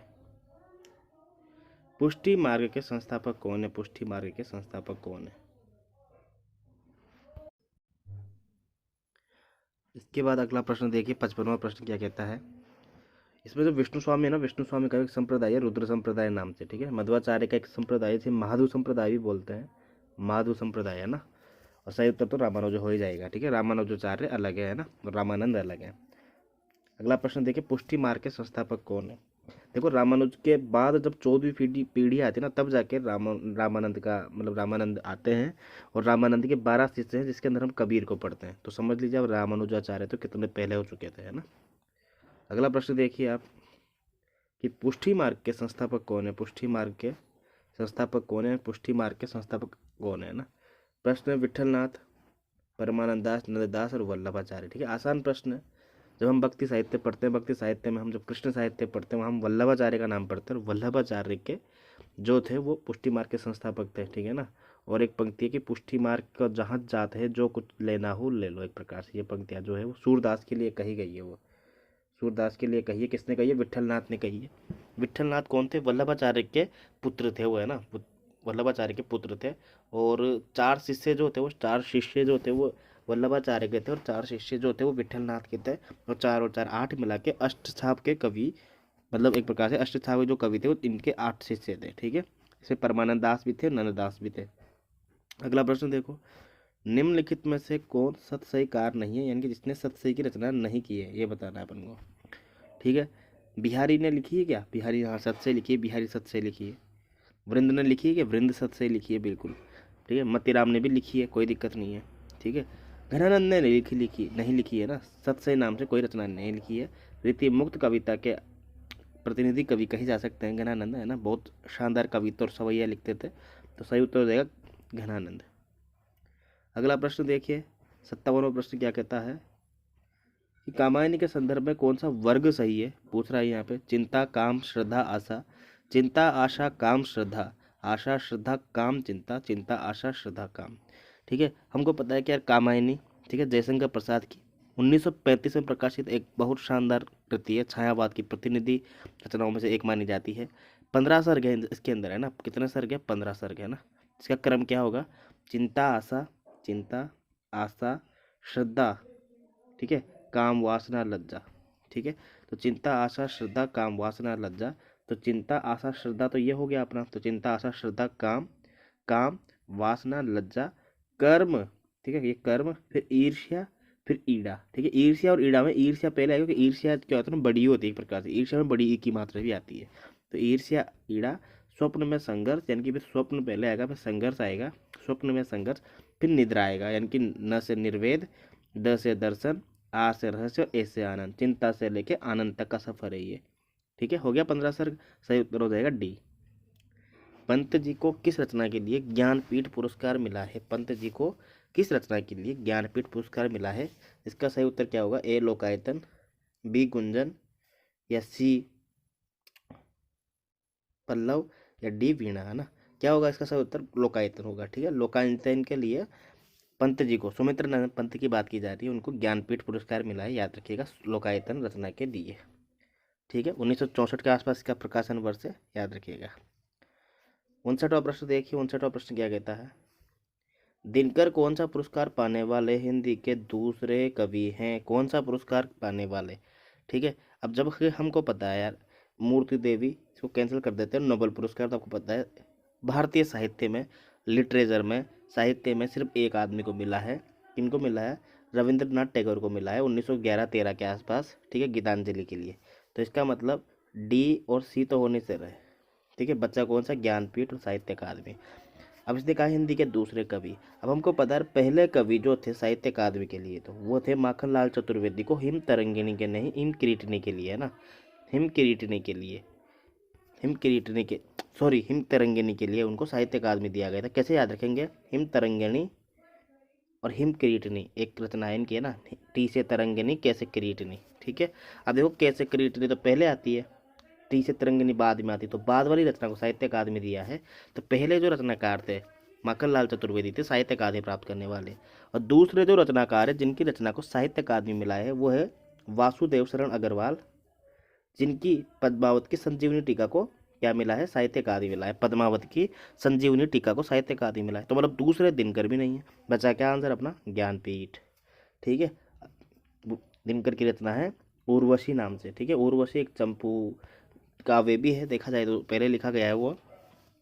ठीक है, उर्वशी एक काव्य है, जयशंकर प्रसाद का है वो, लेकिन ये उर्वशी बहुत इंपॉर्टेंट है ये। ठीक है, स्वर्ग की अप्सरा उर्वशी का वर्णन है इसमें। और पुरूरवा नाम का एक बहुत महत्वपूर्ण पात्र है। प्रेम कहानी बहुत सुंदर रचना है ये, है ना, तो इसको मिला था ज्ञानपीठ, याद रखना। 59 का आंसर ए हो जाएगा। 60वां प्रश्न देखिए, पंडित पुरुषोत्तम दास निम्नलिखित में से किस रचना के पात्र हैं? पंडित पुरुषोत्तम दास निम्नलिखित में से किस रचना के पात्र हैं? पुरुषोत्तम दास की बात की जा रही है कि पुरुषोत्तम दास किस रचना के पात्र हैं? ए ऑप्शन है श्यामा स्वप्न, मृणमयी, जावित्री या परीक्षा गुरु। देखो हम सब पढ़ते हैं, हमारे सिलेबस में जो लगा हुआ है, पहली बात तो ये अधिकांश सिलेबस में लगा होता है परीक्षा गुरु, तो आधा तो हमारा आंसर यही सॉल्व हो जाता है कि हमारे सिलेबस में क्या लगा हुआ है क्या नहीं लगा हुआ है। ठीक है, परीक्षा गुरु इसका आंसर होगा। लाला श्रीनिवास दास का लिखा गया उपन्यास है ये। अंग्रेजी ढंग का हिंदी का जो पहला उपन्यास माना गया है वो 1882 में लिखा गया, परीक्षा गुरु माना गया है, और शुक्ल जी ने इसका समर्थन किया है, और शुक्ल जी जिसका समर्थन कर देते हैं वो चीज़ एकदम सही हो जाती है। ठीक है, 61वां प्रश्न देखिए, 61 वाला प्रश्न क्या कहता है? निम्नलिखित में से किस साहित्यकार को बंग महिला के नाम से भी जाना जाता है? ए ऑप्शन है विजय बाला घोष, गिरजा बाला घोष, राजबाला घोष या इंदु बाला घोष। देखो इसका ऑप्शन क्या होना चाहिए? इसमें चारों ऑप्शन गलत है वैसे तो, क्योंकि जो बंग महिला थी उनकी एक कहानी हम पढ़ते हैं दुलाईवाली के नाम से 1907 में, और एक पढ़ते हैं चंद्रदेव से मेरी बातें 1904 में। तो किसने लिखी है? बंग महिला ने, जिसका असली नाम क्या है? राजेंद्र बाला घोष। ठीक है, लेकिन इसके निकट जो आंसर बैठ रहा है वो राजबाला घोष बैठ रहा है, इसलिए फिलहाल इसको सही मान लेंगे। लेकिन ऑप्शन में कभी भी अगर राजेंद्र बाला घोष आ जाए तो वो वास्तविक सही होगा, लेकिन करीब राजबाला घोष है इसलिए इसको भी सही मान लेंगे। याद रखिएगा, कुंभ में छोटी बहू, चंद्रदेव से मेरी बातें, दुलाई वाली, इनकी बहुत इंपॉर्टेंट कहानियां हैं बंग महिला की। जिंदगी नामा में किस भाषा का शब्द का अधिक प्रयोग हुआ है? ठीक है, जिंदगी नामा, अब ये भी सिलेबस में लगा हुआ है तो कोई बड़ी बात नहीं है ना। 1979 में लिखी गई एक उपन्यास है ये, कृष्णा सोबती के सर्वश्रेष्ठ उपन्यासों में से आता है ये। ठीक है, पंजाबी, किस भाषा शब्द का अधिक प्रयोग हुआ है? पंजाबी से, क्योंकि पंजाब की पृष्ठभूमि पर लिखित है ये, है ना, किस प्रकार से मतलब विभाजन के त्रासदी का भी वर्णन किया है इसमें, है ना, कि किस प्रकार से पंजाब में उसका क्या प्रभाव पड़ा था उस चीज़ का, तो इसलिए पंजाबी शब्दावली का काफ़ी ज़्यादा प्रयोग किया है। ठीक है, वहाँ के समय का और वहाँ के लोगों का, है ना। धरती धन्य अपना कौन सी संवेदना का उपन्यास है? 63 क्वेश्चन है कि धरती धन्य अपना किस संवेदना का उपन्यास है? या तो दलित होगा, या आंचलिक होगा, या सामाजिक होगा, या राजनीतिक होगा। ठीक है, धरती धन्य अपना जगदीश चंद्र माथुर का लिखा हुआ उपन्यास है ये भी आपके सिलेबस में लगा हुआ है। इसमें क्या होगा, काली और ज्ञानो नाम के दलित जो है एक प्रकार से दलित पात्र है इसमें, देखा जाए अधिकतर, और दलित पृष्ठभूमि पर लिखा गया उपन्यास है ये। ठीक है, काफ़ी मार्मिक उपन्यास है ये। काली और ज्ञानो इसके प्रमुख पात्र हैं। धरती धन्य अपना जगदीश चंद्र माथुर का। इसके अलावा कभी न छोड़े खेत, ठीक है ना, मुट्ठी भर कांकर, और भी सारे इंपॉर्टेंट उपन्यास हैं, लेकिन ये जरूर याद रखना। 63 में आंसर हो जाएगा ए। 64 वाला देखिए कि कवि ब्रह्मा राक्षस का शिष्य क्यों होना चाहता है। 64 में क्या है कि कवि जो है वो ब्रह्मा राक्षस का शिष्य क्यों होना चाहता है, इसका आंसर देना है। तो पहला ऑप्शन हो जाएगा अपना अधूरे कार्य को पूरा करने के लिए, ठीक है, वेदना के स्रोत को संगति देने के लिए, पूर्व निष्कर्षों तक पहुंचने के लिए, उपरोक्त सभी करने के लिए, उपरोक्त सभी कार्य करने के लिए। तो ब्रह्म राक्षस एक अच्छी खासी लंबी कविता है, जिसकी ये जिसने अंधेरे में रचना लिखी है। और अंधेरे में किसने लिखी है, जिसने भूल गलती नाम से रचना लिखी है। और भूल गलती किसने लिखी है, जिसने चांद का मुंह टेढ़ा है नाम से काव्य संग्रह लिखा है। और किसने लिखा है ये सब, मुक्तिबोध ने। मुक्तिबोध 1917 में जन्मे थे। महाराष्ट्रियन ब्राह्मण भूमि से उनका संबंध था एक प्रकार से, है ना। तो 64 का जो हमारा आंसर हो जाएगा वो उपरोक्त तो सभी हो जाएगा, उपरोक्त सभी यहाँ सही उत्तर होगा, ठीक है, ब्रह्मा राक्षस से संबंधित, ठीक है। 64 का सही उत्तर हो जाएगा अपने डी। 65वां प्रश्न देखिए, नक्सलबाड़ी कविता में धूमिल किसकी तलाश करता है। नक्सलबाड़ी कविता, ठीक है, किसकी कविता है नक्सलबाड़ी, जिसकी मोचीराम है। और मोचीराम किसकी है, जिसकी वो एक रचना है ना अपनी अकाल दर्शन नाम से, है ना, ठीक है। ये अकाल और उसके बाद तो नागार्जुन की रचना है, लेकिन नक्सलबाड़ी, मोचीराम, अकाल दर्शन, ये सभी रचनाएं किसकी है, धूमिल की, ठीक है ना, धूमिल की। कि मुझे अपने प्रजातंत्र के लिए, मुझे अपनी कविताओं के लिए दूसरे प्रजातंत्र की तलाश है। तो नक्सलबाड़ी कविताओं में कहा है इन्होंने कि मुझे अपनी कविताओं के लिए दूसरे प्रजातंत्र की तलाश है, इसलिए सही उत्तर हो जाएगा हमारा सी।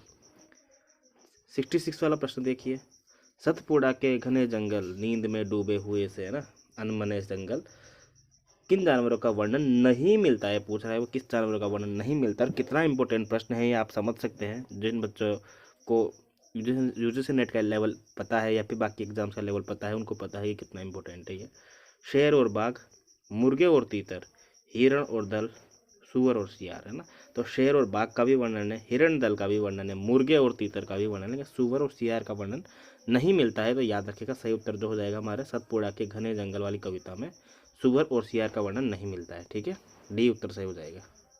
मानस का हंस उपन्यास के आधार पर किस संप्रदाय के मठ में तुलसीदास कोठारी बन गए थे।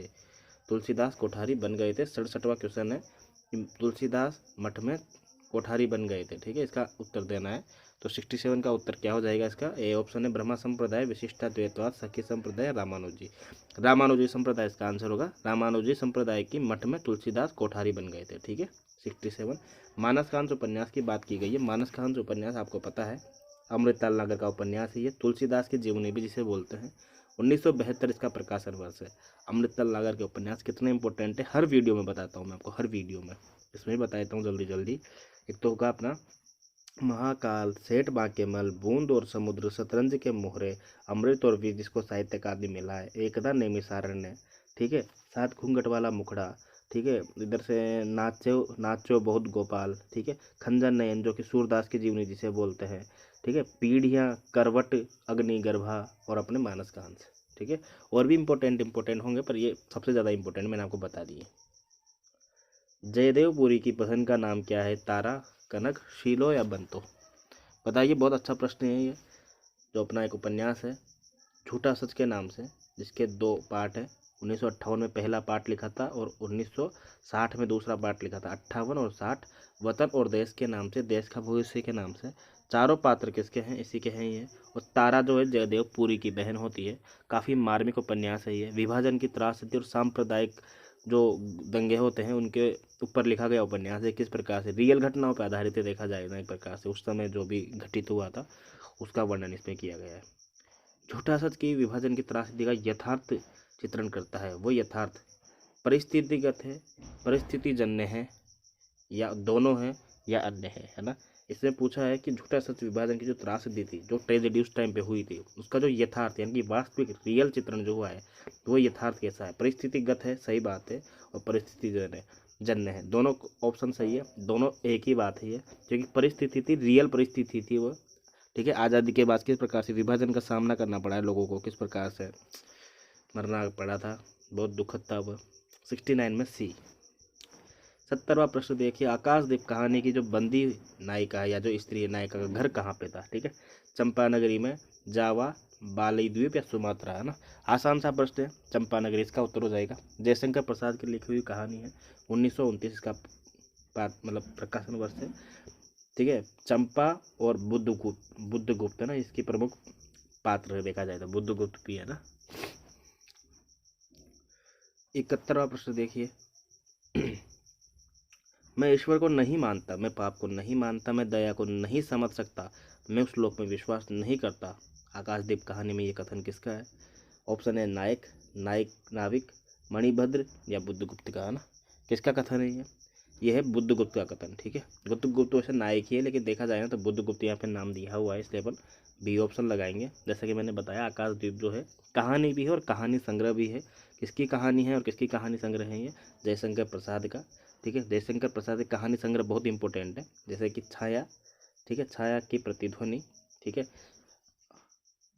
प्रतिध्वनि, ये भी इनका कहानी संग्रह है। आकाश में, ठीक है, इधर से इंद्रजाल भी इनका कहानी संग्रह है। ग्राम भी एक इनकी कहानी है फेमस, ठीक है। काफ़ी इंपॉर्टेंट है। आंधी भी लिख लीजिए, आंधी भी बहुत इंपॉर्टेंट है, ठीक है, याद रखिएगा। अगला प्रश्न देखते हैं, 72वां प्रश्न क्या कहता है अगला। चीफ की दावत में चीफ द्वारा हाथ मिलाने के लिए हाथ बढ़ाने पर माँ ने क्या किया? दोनों हाथ जोड़े, दूर से नमस्ते की, नीचे देखने लगी, या बायां हाथ आगे किया? बताइए इसका आंसर क्या होगा।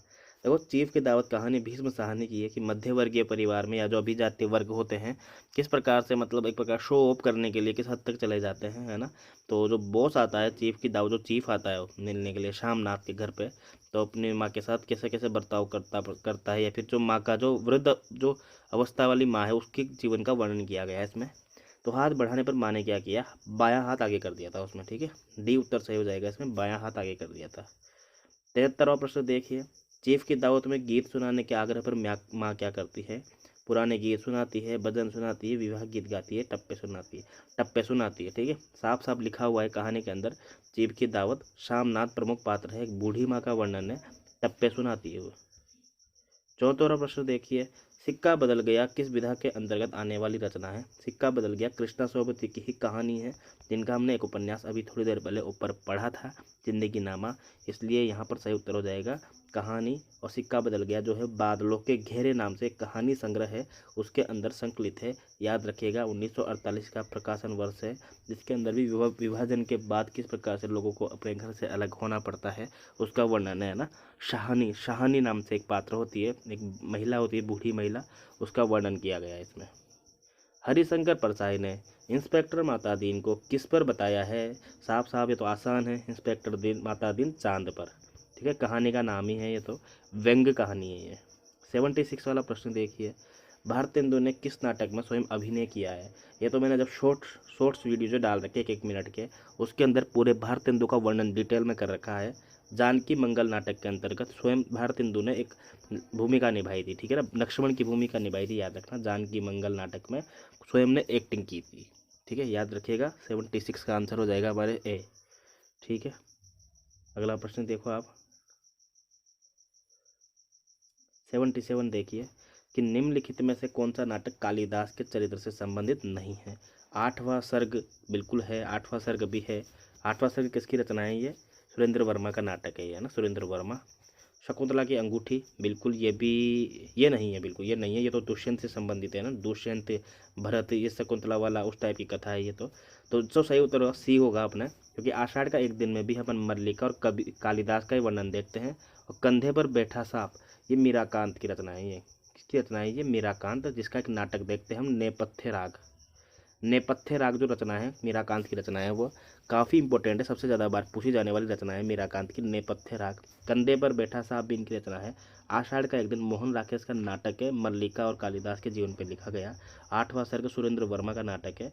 जो सही उत्तर होगा जिसमें कालिदास का वर्णन नहीं है, वो शकुंतला की अंगूठी होगा, ठीक है, याद रखना, शकुंतला की अंगूठी सही उत्तर होगा यहाँ पे। 78वां प्रश्न देखिए। अंजो दीदी निम्नलिखित में से किस वर्ग में आती है? सबको पता है अभिजात्य वर्ग का एक नाटक है ये, उपेंद्रनाथ अश्क के द्वारा लिखा गया बहुत मार्मिक नाटक है। किस प्रकार से अभिजात्य वर्ग अपने आप को मतलब शो करने के लिए, अपना जीवन जीने के लिए किस प्रकार से यांत्रिक बन जाते हैं, ठीक है। तो अभिजात्य वर्ग आएगा यहाँ पे, ठीक है। अभिजात्य वर्ग एक प्रकार से जो मतलब बहुत ज़्यादा अमीर तो नहीं कर सकते, लेकिन शहरी जीवन में जीने वाले ठीक ठाक पैसा कमाने वाले लोग जो होते हैं अच्छे खासे, वो होते हैं अभिजात्य वर्ग, है ना। कोट पैंट पहनना, बड़ी बड़ी पार्टीज में जाना, उस टाइप के। महाभोज किस विधा की रचना है? महाभोज मन्नू भंडारी का उपन्यास है ये, और बाद में इसका नाट्य रूपांतरण भी हुआ है। 1979 के आसपास इसका रचना काल है, और कहा जाता है कि ये पहला उपन्यास है जिसका नाट्य रूपांतरण बहुत ज़्यादा फेमस हुआ है। तो यहाँ पूछा है किस विधा की रचना है, तो उपन्यास भी है, नाटक भी है, ठीक है। तो दोनों है तो फिर गलत हो जाएगा ये, है ना। सही उत्तर कोई नहीं होगा इनमें से, याद रखना आप। तो ये डिलीट हुआ था वैसे भी क्वेश्चन, याद रखना। उपन्यास और नाटक दोनों है, क्योंकि ये को कोमा किस नाटक से संबंधित है? कोमा जो है किस नाटक से संबंधित पात्र है ये, है ना। देखो, ऑप्शन ए है चंद्रगुप्त, जयशंकर प्रसाद का नाटक है, 1931 में लिखा हुआ, इसका भी नहीं है ये। ध्रुव स्वामिनी 1933 में लिखा गया पात्र नाटक है, इसी का पात्र है कोमा, ठीक है। कोमा, मंदाकिनी, ठीक है, मिहिर देव जो पात्र होते हैं एक प्रकार से, ध्रुव स्वामिनी, मंदाकिनी, मिहिर देव, शकराज, ठीक है, शिखर, तो रामगुप्त हो गया अपना, चंद्रगुप्त भी है। ये सारे के सारे पात्र ध्रुव स्वामिनी की है, ठीक है। औरत कोई उपहार में देने की वस्तु नहीं है, मतलब एक प्रकार से स्त्री जीवन को बीच में रखते हुए उसका वर्णन किया गया है। जयशंकर प्रसाद का सर्वश्रेष्ठ नाटकों में से आता है, और कहा जाता है कि रंगमंच की दृष्टि से लिखा गया सबसे बढ़िया नाटक है ध्रुव स्वामिनी। वैसे अगर एक क्वेश्चन पूछा जाए कि जयशंकर प्रसाद का सबसे प्रमुख नाटक या सबसे विशेष नाटक कौन सा है, सबसे बढ़िया नाटक जिसे कहते हैं, सबसे प्रसिद्ध, तो चंद्रगुप्त का नाम लेंगे हम। लेकिन कहा जाए कि रंगमंच की दृष्टि से सबसे बढ़िया नाटक कौन सा है जयशंकर प्रसाद का, फिर हम ध्रुव स्वामिनी का नाम लेंगे। 81वां प्रश्न देखिए, निबंध वह लेख है जिसमें किसी गहन विषय पर विस्तार पूर्वक पांडित्य पूर्ण ढंग से विचार किया गया है। निबंध के बारे में ये कथन किसका है, ठीक है। निबंध के बारे में कथन बताना है कि ये कथन किसका है। ऑप्शन ए श्याम सुंदर दास का, बाबू गुलाब राय, श्यामचंद्र शुक्ल या राम स्वरूप चतुर्वेदी। तो किसी गहन विषय पर विस्तार पूर्वक पांडित्यपूर्ण ढंग से विचार किया गया था निबंध के बारे में, ये कथन जो है श्याम सुंदर दास का, याद रखिएगा श्याम सुंदर दास, ए सही उत्तर हो जाएगा यहाँ पे। अगला प्रश्न, कली कौतुक के रचनाकार कौन है? भारतेंदु, बालकृष्ण भट्ट, प्रताप नारायण मिश्र या बाल मुकुंद गुप्त। जब हम प्रताप नारायण मिश्र को पढ़ रहे थे वहाँ हमने कली कौतुक का जिक्र किया था।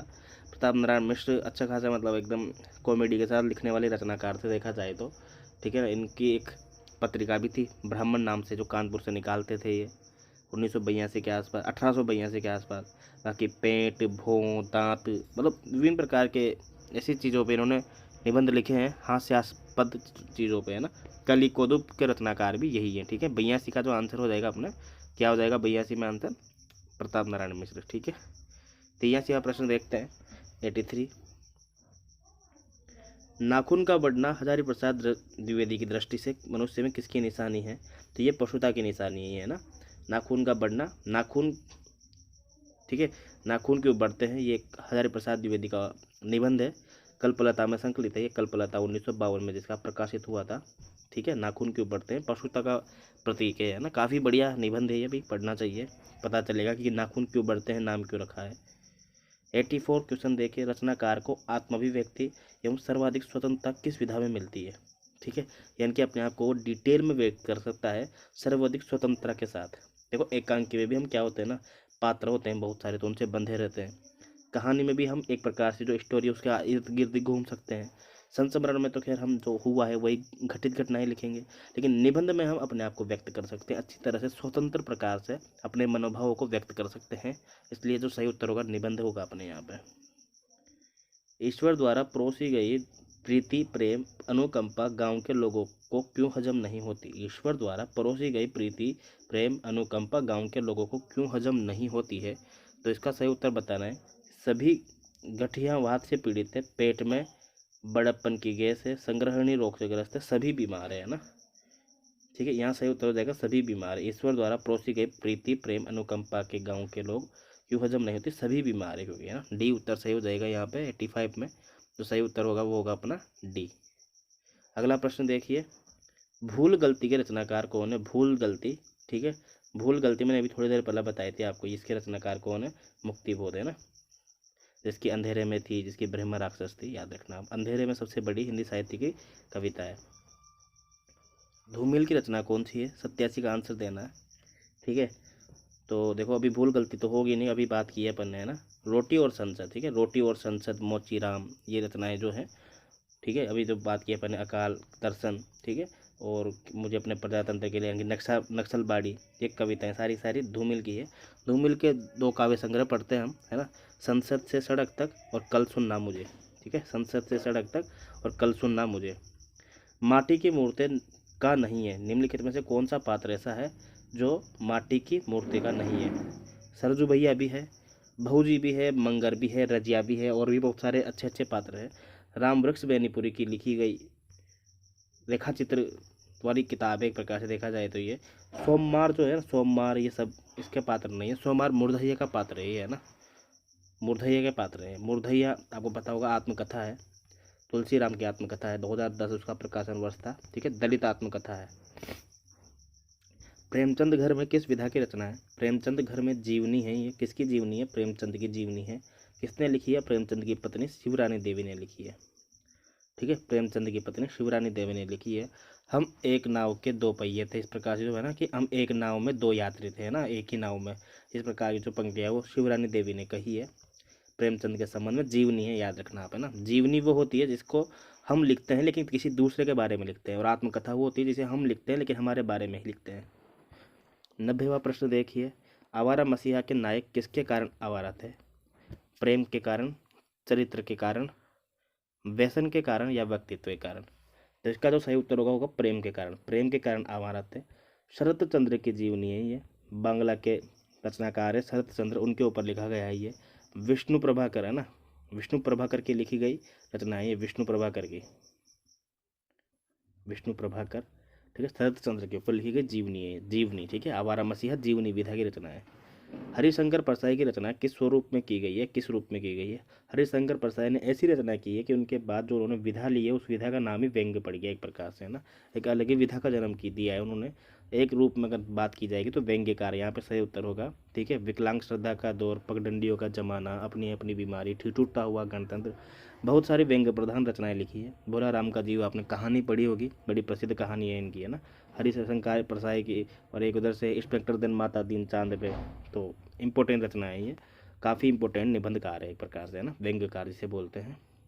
गोखले का लक्ष्य स्वायत्त शासन की प्राप्ति था, तिलक स्वराज्य को अपना जन्मसिद्ध अधिकार समझते थे, ये उक्ति किसकी है?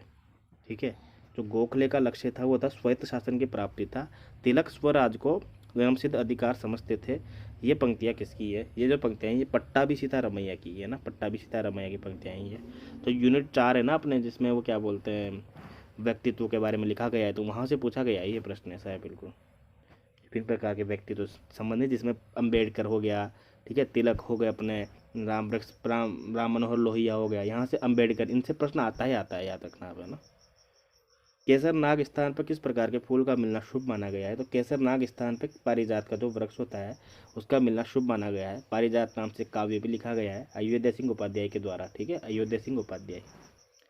आपहुदरी शब्द किस भाषा का शब्द है? थोड़ी देर पहले मैंने बताया था, आपहुदरी नाम से रमणिका गुप्ता ने आत्मकथा लिखी है जो कि एक पंजाबी भाषा का शब्द है, याद रखना आप। महुआ पटवारी को सौदागर ने खरीद जो लिया, ये कथन, ये संवाद कहानी के किस पात्र द्वारा कहा गया है? महुआ पटवारी को सौदागर ने खरीद जो लिया है, ये कथन किसका है ना। देखो ये हीरामन का कथन है, ये तीसरी कसम नाम की कहानी है जो सिलेबस में लगी हुई है। फणीश्वरनाथ रेणु के द्वारा लिखी गई कहानी है तीसरी कसम। हीरामन, ठीक है, महुआ पटवारी, पलट दास, हीराबाई, लाल मोहर, पलटू दास, बहुत बहुत इंपॉर्टेंट इनके पात्र हैं, बहुत बहुत इंपॉर्टेंट है, ये आप इंपॉर्टेंट लगा लो इसको, क्योंकि ये इस बार भी पूछा जाएगा कि निम्नलिखित में से कौन से पात्र तीसरी कसम कहानी के हैं। 96 वाला प्रश्न देखिए, शंकराचार्य के शारीरिक भाष्य की प्रसिद्धि किसके द्वारा लिखित भामती टीका से हुई है? यानी कि भामती नाम की जो टीका लिखी है वो किसने लिखी है? तो वाचस्पति मिश्र ने लिखी है। सही उत्तर हो जाएगा इसका सी। 97 वाला प्रश्न देखिए, कुछ प्रश्न ऐसे होते हैं दोस्तों, किसी स्टेट विशेष का जो एग्जाम होता है ना, तो उसमें कुछ ऐसे विशेष प्रश्न आ जाते हैं जो उस स्टेट के लिए मतलब इंपॉर्टेंट होते होंगे या वहाँ के बच्चे देते हैं ना। तो ये जो 2-3 प्रश्न मैंने दिखा वो ये इंपॉर्टेंट नहीं है, आप इसका लोड मत लो आप, है ना। असाध्य वीणा किस मिथक पर आधारित है? असाध्य वीणा एक जापानी कथा पे आधारित है, पहली बात तो ये, जापानी कथा पे आधारित एक चीनी रचनाकार ने पहले तो इसकी रचना की है, ठीक है। तो याद रखने का, इसका उत्तर जो सही होगा वो जापानी कथा होगा। किस मिथक पर? क्योंकि जो मेन बेस है तो जापानी है ना, इसलिए। ठीक है, तो वहाँ पे भी लिखी है, किसने लिखी है? आको कोरा की पुस्तक है द बेस्ट ऑफ, ठीक है, द बेस्ट ऑफ टी। ठीक है, तो उसके बाद उसमें एक कविता है टेमिंग ऑफ द हार्प नाम से। ठीक है, taming of the harp, taming of the harp. ठीक है, उस कविता का एक प्रकार से अनुवाद किया है या फिर भाव अनुवाद किया है। किसने किया है? ये अज्ञे ने किया है। असाध्य वीणा, आंगन के पार द्वार, जिसको साहित्य अकादमी मिला है, उसके अंदर संकलित है ये आंगन के पार द्वार। ठीक है, 1961 में प्रकाशन वर्ष है इसका। असाध्य वीणा याद रखना आप अपने। किसकी रचना है ये? अज्ञेय की। अंधेरे में कविता के द्वारा, कविता के अंतर्गत कवि को मार्शल लॉ किस दृश्य में दिखाई देता है? अंधेरे में कविता में जो कवि को जो मार्शल लॉ है वो अपने चौथे अध्याय में, ठीक है, याद रखना, चौथे वाले खंड में, टोटल 8 खंडों में विभाजित है ये। हिंदी साहित्य की सबसे बड़ी रचना है ये, 8 खंड है। ठीक है, चौथे, ऐसे कोई नाम नहीं दे रखा, बस अलग प्रकार से पैराग्राफ बना रखे हैं। तो 8 खंडों में डिवाइडेड, चौथे में मार्शल लॉ का दृश्य दिखाया गया है इसमें। मानस का अंश में राजा भगत अपने साथ किसको लेकर आए हैं? मानस का अंश में राजा भगत अपने साथ जो है रत्नावली को लेकर आए थे। मानस का अंश मैंने बात की थी, 1972 में लिखा गया अमृतानगर का उपन्यास है ये। ठीक है, रत्नावली को लेकर आए थे। रत्नावली कौन है? तुलसीदास की पत्नी। ठीक है, अगला प्रश्न देखिए, 100वां आज का अंतिम प्रश्न देखिए कि तमस उपन्यास का प्रथम प्रकाशन वर्ष किस सन में हुआ था? तमस उपन्यास भीष्म साहनी का उपन्यास है ये भी सांप्रदायिक जो दंगे हुए थे और जो विभाजन की त्रासदी उसको व्यक्त करने वाला उपन्यास है। काफ़ी मार्मिक उपन्यास है ये भी। इसका जो वास्तविक प्रकाशन वर्ष है 1973 है, लेकिन यहाँ पे जो करीब होने के लिए 72 इसमें सही उत्तर माना गया है, लेकिन जो सही उत्तर है वो 73 होगा। अगर 73 ऑप्शन में हो तो आप 73 जरूर लगाना, अगर 73 ऑप्शन में ना हो तो ही 72 लगाना। ठीक है, इसलिए जो हमारा सही उत्तर हो जाएगा वो हो जाएगा 73। ठीक है, मिलते हैं फिर अगले वीडियो में। कैसा लगा वीडियो कमेंट जरूर करना। ठीक है, और अगर अच्छा लगा हो तो लाइक कर देना, नहीं लगाओ तो डिसलाइक कर देना, कोई भी डाउट नहीं है अपने से, कोई बात नहीं है। बाकी किसी टॉपिक पे कोई दिक्कत हो तो कमेंट कर देना, पढ़ा देंगे उसको, डिटेल में समझा देंगे। टेलीग्राम का लिंक डिस्क्रिप्शन में दिया हुआ है, डिस्क्रिप्शन में, तो वहाँ पे जाके आप बात कर सकते हो कोई भी, अगर आपको इश्यू हो तो। ठीक है, मिलते हैं फिर, थैंक यू, बाय बाय।